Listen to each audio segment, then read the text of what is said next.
the coach's role in addition to the nuts and bolts of the training is equally about moving people, right? And so when I say moving in the emotional dimension and in the psychological dimension, to get them to, one, do something, to do it well, to do it consistently, and to believe that what they're doing is right and that it's going to be helpful. That is the role of the coach. This is Pittsburgh, a place where a rich heritage of making things and a fierce, independent nature come together to create a thriving entrepreneurial community. Whether you're a small business owner looking for ideas or inspiration, or you're an enthusiastic supporter of local businesses, you'll find it here. I'm your host, Darin Vilano, and this is the Proprietors of Pittsburgh podcast.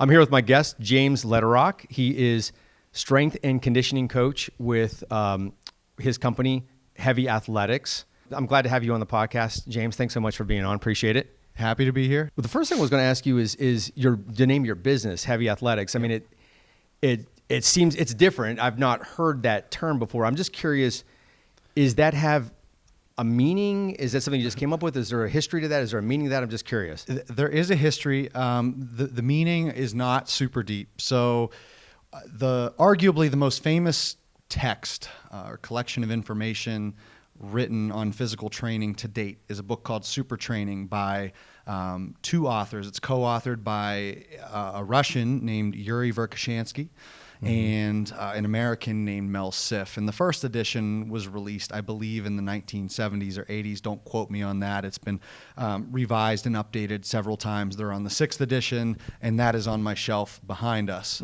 So in the first chapter, Mel Siff, I believe, is doing a brief survey history of resistance training that, it apparently goes back thousands of years, right? So humans have been trying to load their bodies with external resistance for millennia now. I actually didn't know that. So as he's kind of going through the centuries, he gets to Europe in the 19th century. And so he's explaining that training with weights was this very exotic, obscure form of physical exercise, a form of exercise, and there were only a few experts who really knew how to do it. And so the only folks who had access to this activity and to these experts were like royalty, like people who had money, like really, really important people. And so he just notes briefly that before the generic term weightlifting came about, it was referred to as heavy athletics. Oh, okay, so it's kind of a throwback term to weightlifting. Now, since you chose that term, I'm just curious, does that play into the philosophy that you have, the system that you have in your approach to your business? Are you kind of using sort of, I'm not sure what the right term is, I don't know if it's more of a traditional or a classic approach in what you're doing? Is that sort of tie into that? Is that what drew you to that? Sure. Yeah, so I knew as soon as I read that, I was sitting with one of my best friends who was my roommate at the time. As soon as I read that line, he was in the chair in the living room next to me. I said, hey, listen to this. If I ever open a gym someday, that's going to be the name. And I literally wrote it down as a note in my phone. Cool. And it turns out 5 months later, I opened the gym. So it sounded really cool. So cross that, or check that box. Gotta have that. It just to me, it sounded tough, right? Like I liked it. But, just because it literally means weightlifting, it highlights the basis of what I do, which is training with resistance, mainly with barbells and dumbbells. But, there's other forms that we utilize as well. But it just kind of notes like this is the basis of this type of training. This is in what I do is sports performance training primarily, and that's basically what we do here. And the reason why I thought that was so important to capture, at least for me, is because I talk all the time about the evidence, right? And the evidence shows that if you want to improve an athlete's physical capabilities off the field, you're going to be using weights. That's going to be literally the basis of what you're doing.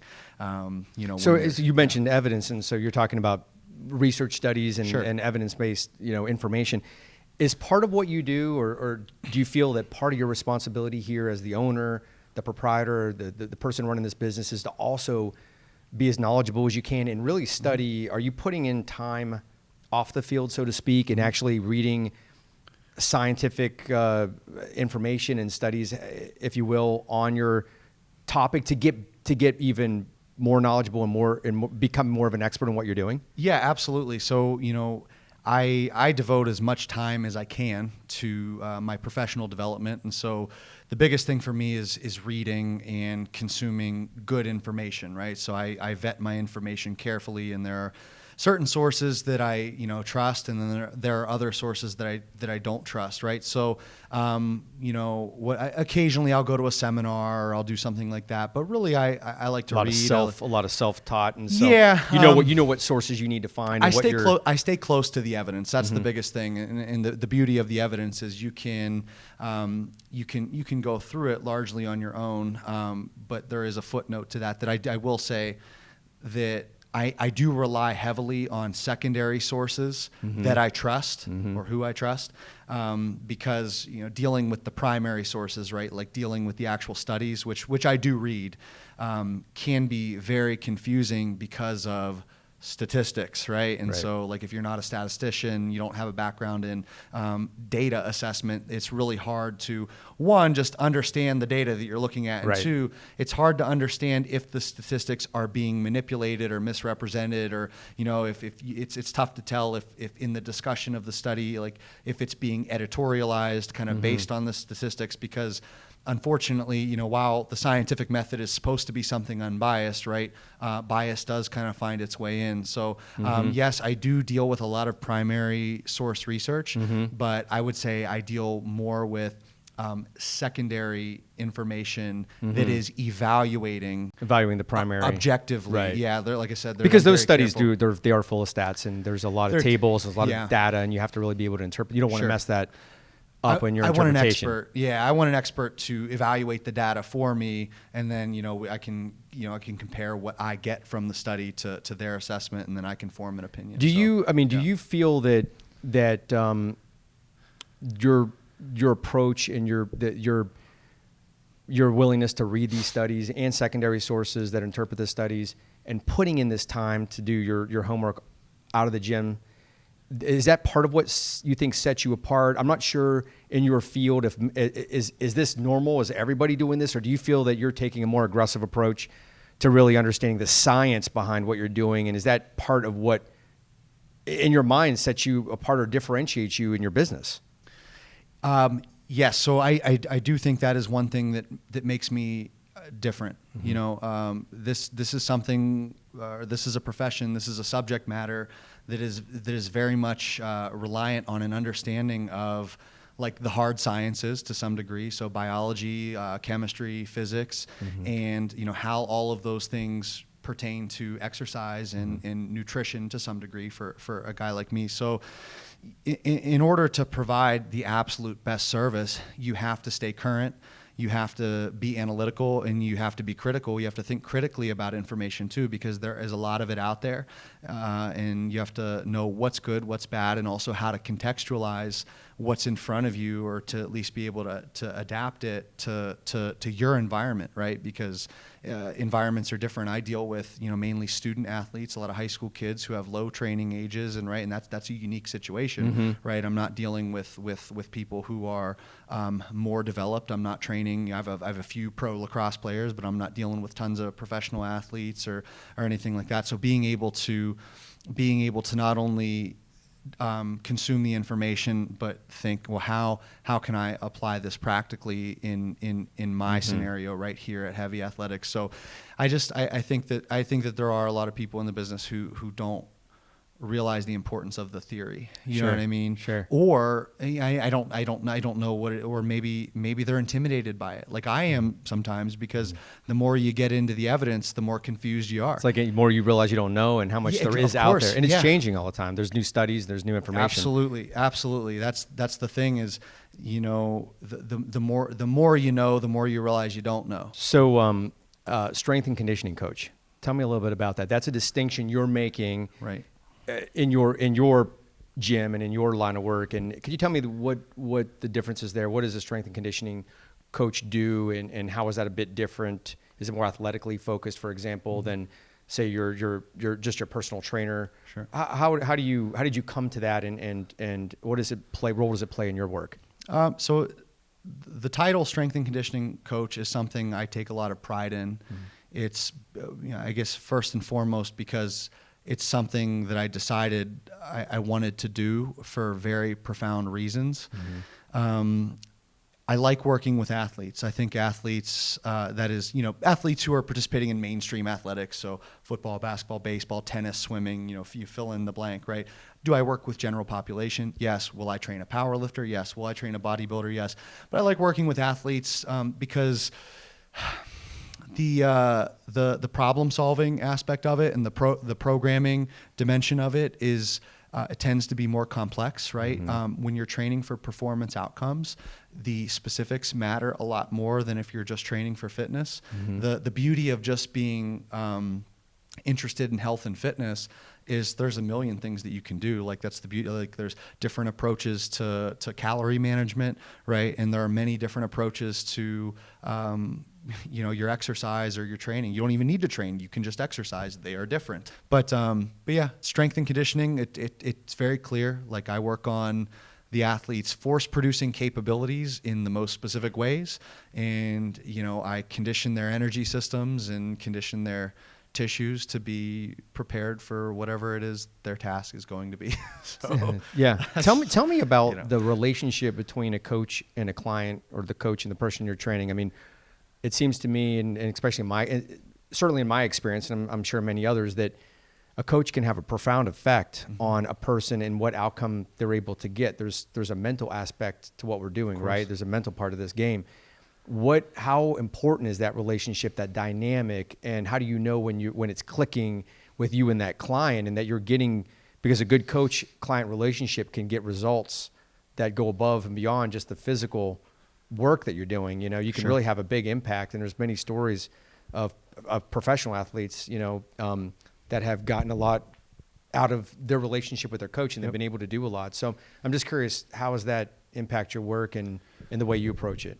So that's huge, and I don't think enough can be said, on that topic. I guess the lead in with that, and I think most people out there are aware of it, but maybe not aware of how much our minds and our bodies are connected. Another great avenue into understanding the connection or the marriage. It's not just a connection; it's a marriage. They cannot, and it's you can't get an annulment for this one. Mm-hmm. Like it's the mind and the body can't be divorced. Mm-hmm. If you want to check out like the pain science or Explain Pain by Lorimer Moseley, the pain experience mm-hmm. it comes from the brain. Like pain mm-hmm. is an output of the brain. The mm-hmm. tissues only give some input.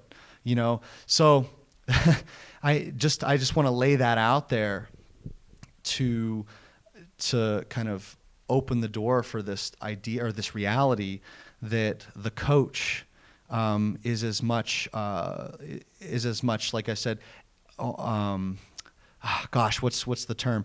The coach's role in addition to the nuts and bolts of the training mm-hmm.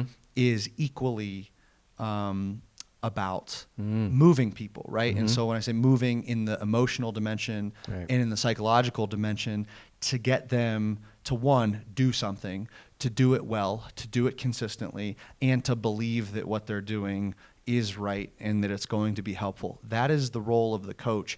And there is nothing that a training science textbook can teach you about how to do that, right? You have to understand, ideally understand a little bit of psychology, a little bit of sociology, right? Understand and have some social intelligence. Mm-hmm. I personally think if you're socially aware and you're adaptable and you're mindful of other people's personalities and their concerns and their wants and your needs, and you're just kind and you're moral, mm-hmm. I think you do a good job. You got a head start right there. Yeah, right? I think you do a good job. Qualities. You don't really need to put your nose in too much psych or too much soch.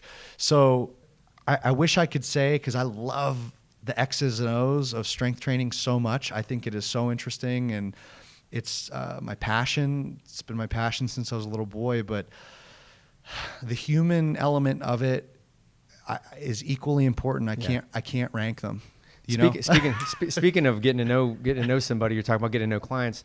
Tell me a little bit about your background. I mean, when did you come to this, falling in love with physical fitness or falling in love with weightlifting or whatever you called it back then when you were young? What was it? Was there an event in your life? Was there something that drew you to this? I would imagine, there was some evolution to get you here today.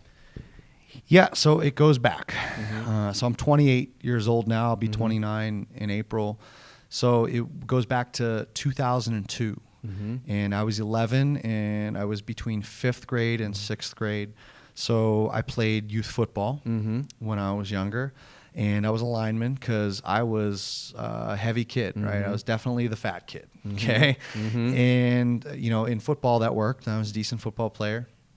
But in youth football, in order to ensure safety to smaller kids, there's kids playing who are 60, 70, 80 pounds. Right. There were weight limits, right? So if you were within a certain range, you had to play on the line. And if you were above a certain range, you had to play up with the junior high kids because you were as big as them. Right. And so in 4th grade and then in 5th grade, I had a really hard time making weight, and it was August, I think, and that was really like just a crummy experience for the couple of days before weigh-ins. And there were a couple of other guys on the team. I'm still friends with them now.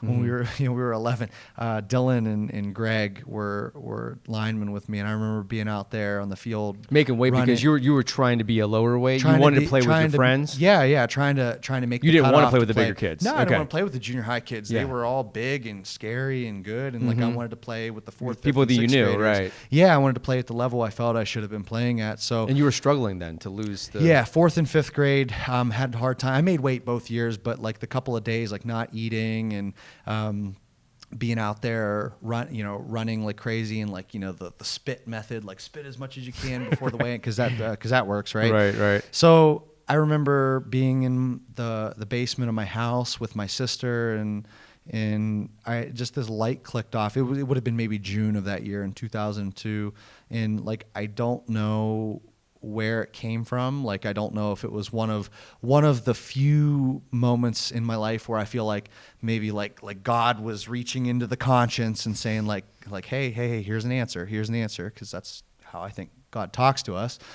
But I just was like, you know what?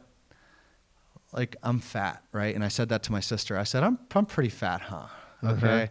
And don't remember what she said, but like I said, she probably just agreed. She's probably like, yeah, you're pretty fat, James.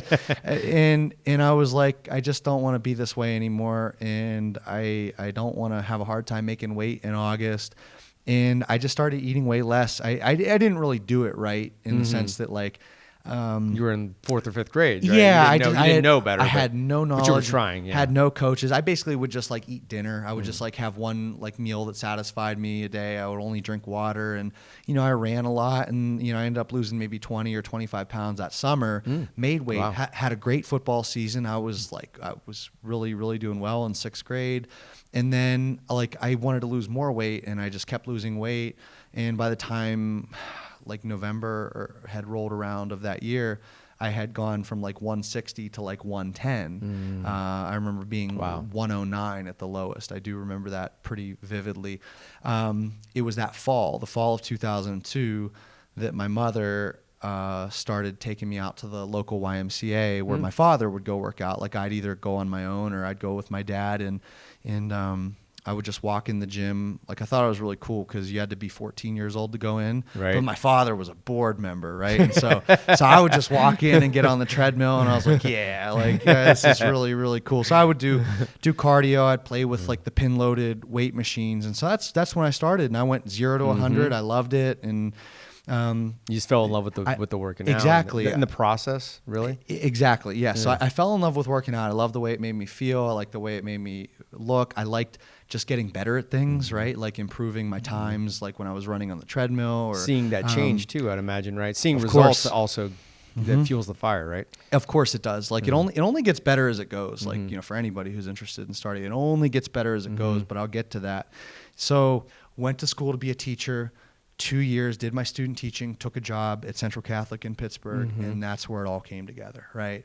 So I got in the weight room with the with the football team about halfway through the year. Like teaching was great. It was teaching in the classroom though, especially as a religion teacher. I ended up taking a job as a religion teacher, not a history teacher, which is what I studied for.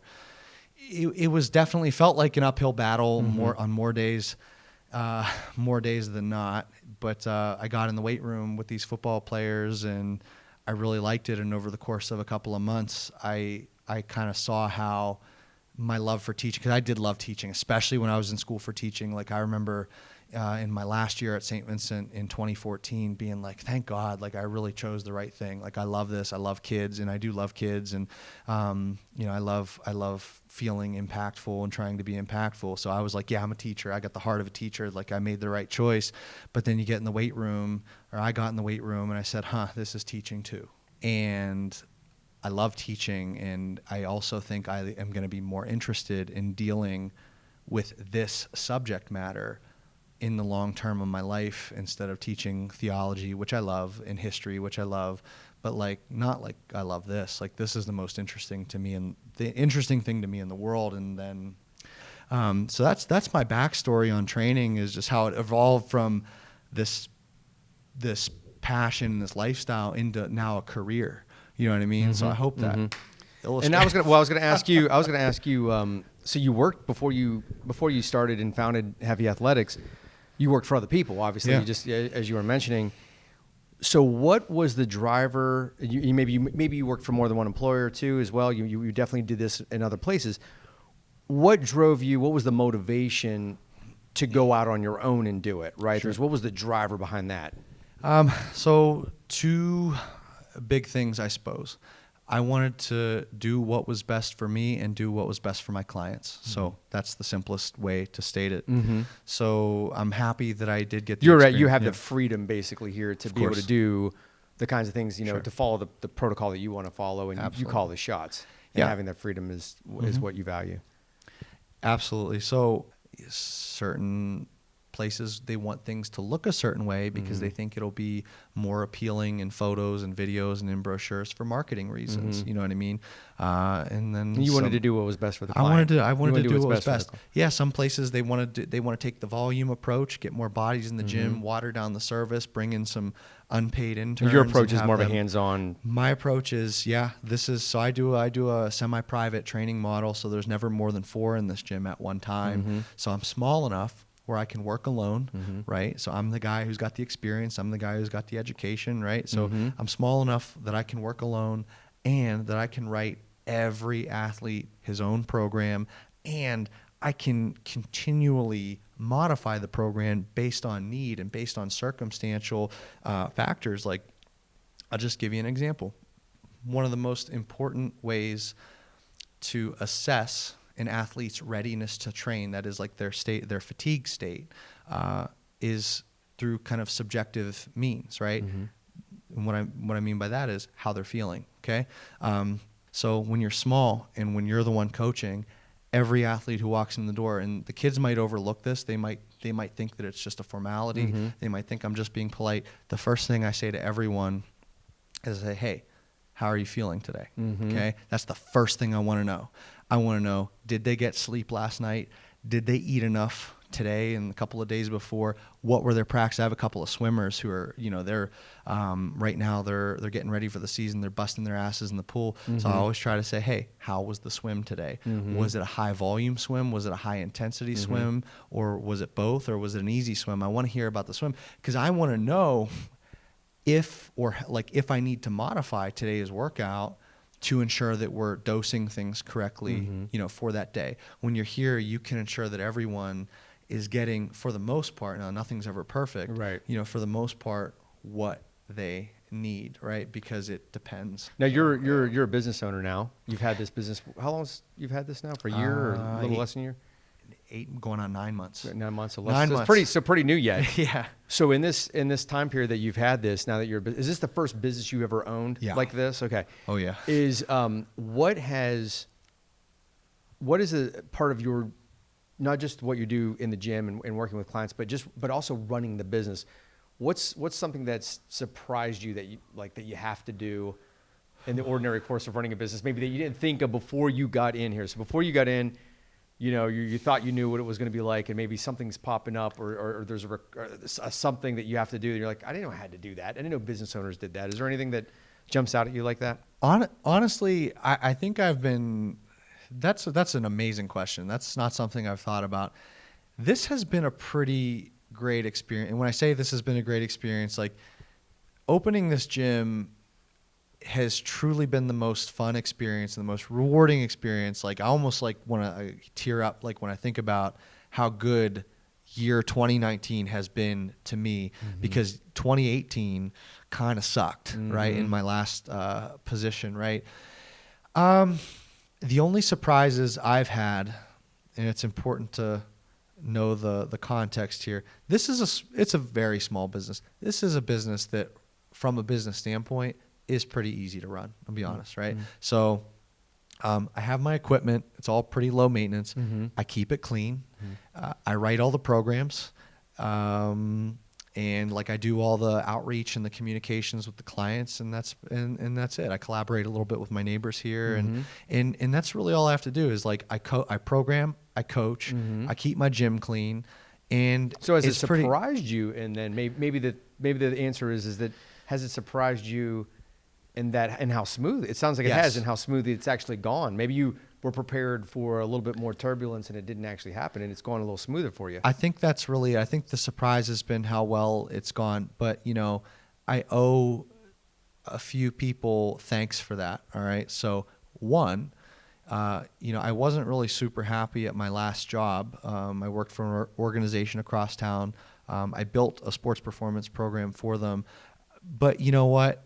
Like, even though it didn't turn out to be the long-term location that I had hoped, overall, not a bad experience. Like, I met a lot of cool people there, both employees and, members who were at this facility. And I actually did exactly what I did here. I built a gym from nothing. Like, I designed a gym. It was actually smaller than this. So I became accustomed to working with a smaller space, and over there is where I developed my small group model, right? 3 or 4 custom programs. I did everything myself for the most part. I had an intern. So the experience of building that sports performance program, it was literally everything was the same as what I did here. Got the gym set up. So having that experience really helped. I mean, it's obviously you did it. Yeah. You did it once, and that really helped you. Of course. To be able to know what to do here. Yes. It felt like I built my own gym before. So I had that experience. So I do owe that opportunity. Like, it sounded like it was big for you. They gave me that opportunity. And like I said, even though it didn't work out for the long term, and it wasn't a place I was going to be happy at long term, I do have them to thank for the opportunity and the resources that they did give me, because it did prepare me for this. So that's one. Two, my father paid for my college.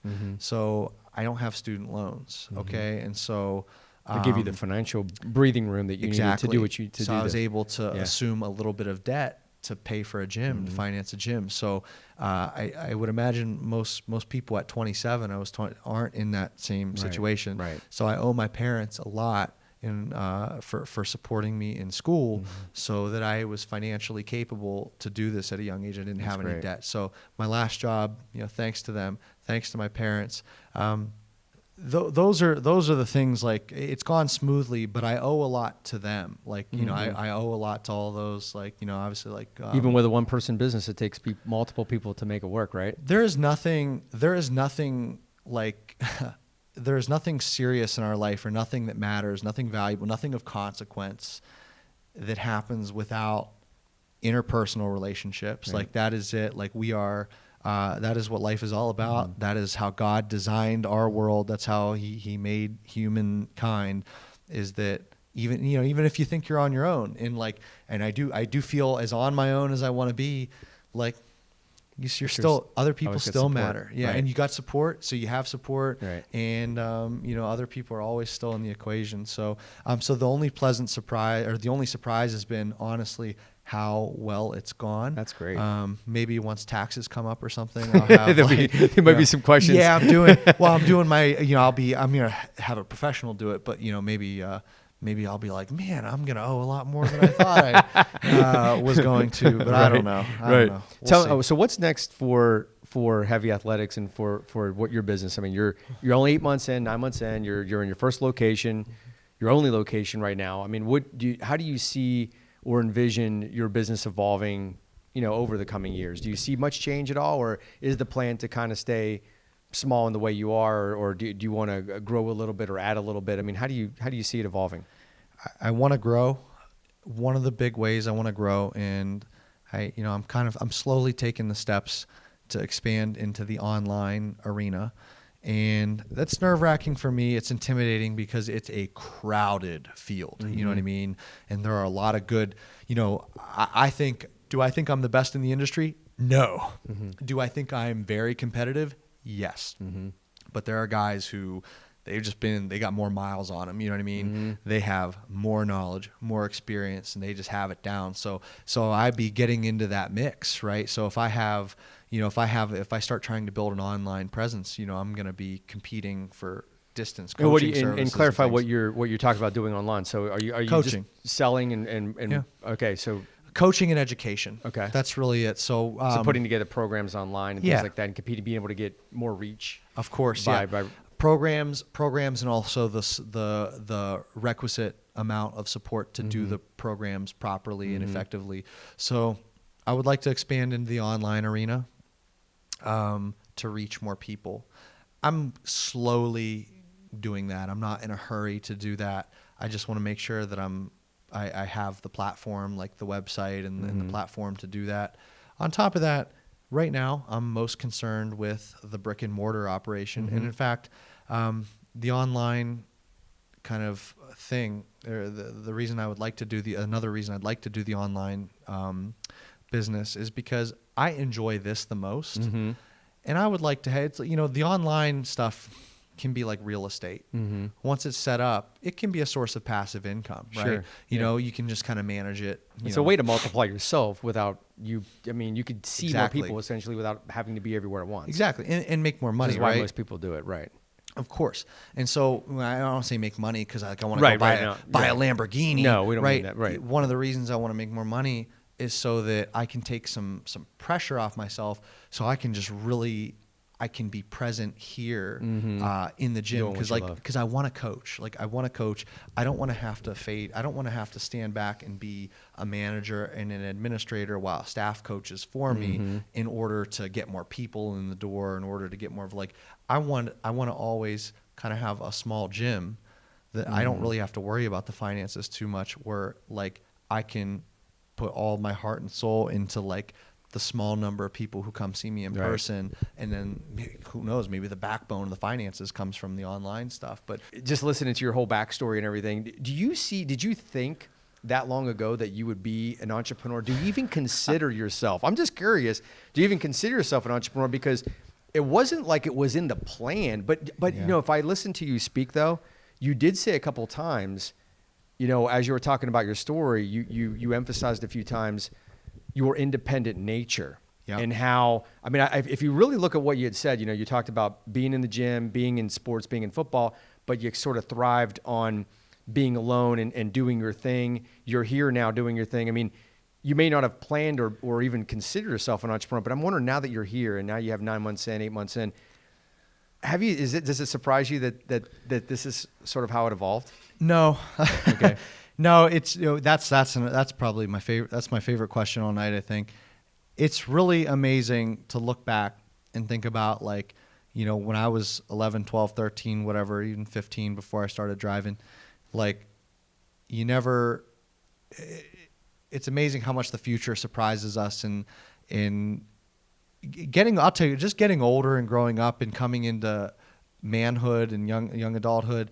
It's truly an exciting thing. It is an amazing time, and it's still evolving for me, right? But you're 13 and you're sitting in the passenger seat of your mom's car while she's dropping you off at the Y to go run or to lift, and it's just impossible to predict that in 15 years it's this thing that you're doing now is I seriously I actually get emotional when I talk about it. I don't talk about it that much, and I don't really have the opportunity to, but this thing that you love right now is actually going to give back to you so much, right? And like I never saw it. I always thought it was just going to be something I did on my own. And I didn't realize that, like, all the nights that I stayed up when I was in college, like trying to figure out, like, how am I going to engage the world?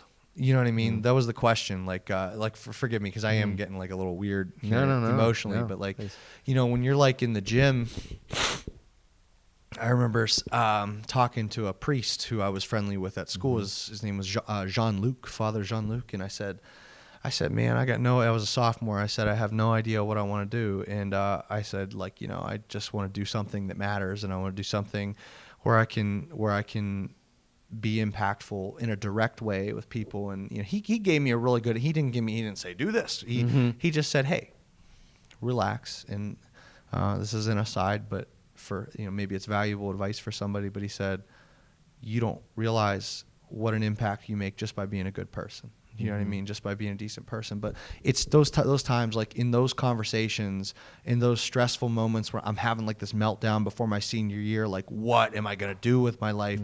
That it's amazing that I didn't realize that this one thing that I had been doing all along was going to be it. And, I guess if I were to give somebody advice, I'd say, these things that are unique about you, provided that they're not harmful to you or other people, these things that are unique about you, I would try to accept them.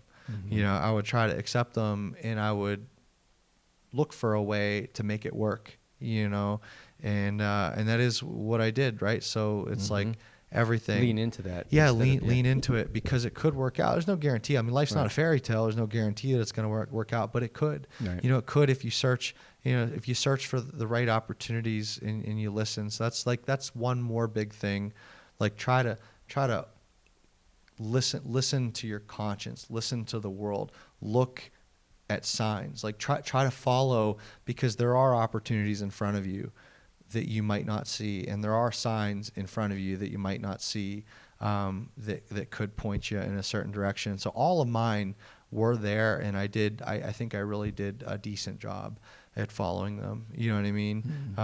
And like, this is it for me. Like this is it for me. This is like, this is my transcendent experience. Like this is where the gym is where I encounter God. Like it really is. Like I encounter it through the people who are in front of me, and the relationships I build with them, and just trying to improve them in some way, right? Because you can have an impact not only on their on the field performance, but you can make them feel better about themselves. You can teach them how to do something that is going to benefit them for the rest of their life, for physical and mental reasons. And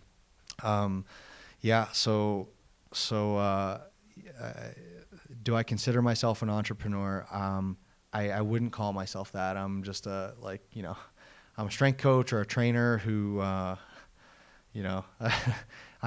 see this as a vocation. You know what I mean? It's like it's a calling to a way of life, and that's what it is for me. So.